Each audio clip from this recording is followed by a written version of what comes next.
Hello, in this video I'm going to be showing you 5 must-know ciphertexts.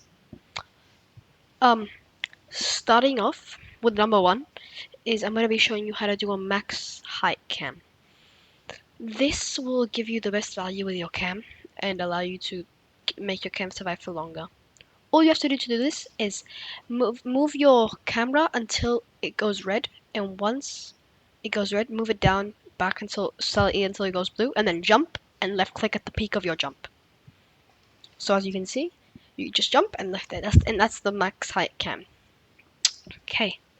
Number 2 is how will you get your trip to be max perfect height, so they will not be able people will not be able to jump over it or crouch under it. Most people already know this, but just to clarify, all you have to do is make the trip beam, go through your head while crouching. This will make it so people won't be able to crouch under it or go over it. Number 3 is I call this the cage peak. So for example, say someone's pushing B long, B main, you will have the cage there and you will swing at the same time as swing a little after you activate your cage, and this will give you a blink of where the enemies are, and this will be just enough to see them on the mini map. For example, that was like basically a perfect cage peak. That will give you a glimpse of where they are on the mini map, so then you can shoot them. But not too much so they can react in time, because they're probably just like not they're not going to be able to they're not going to be thinking about someone doing that.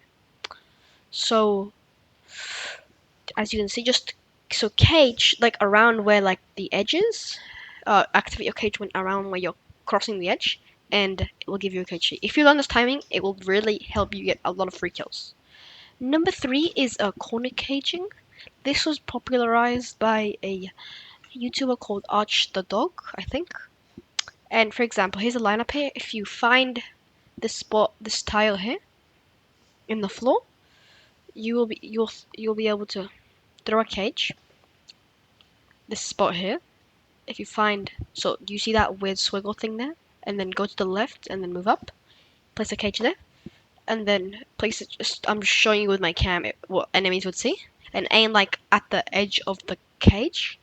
It's so small that enemies might not notice you being there, and will probably get you a couple free kills. I would recommend doing this on eco rounds, so people will not know what you are doing.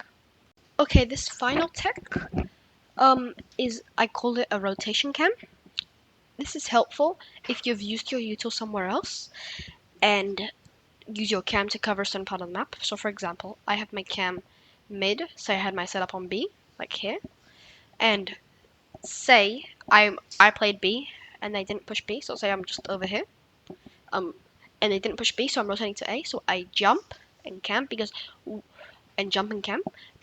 when you're moving, you can't use your cam. You will stop moving.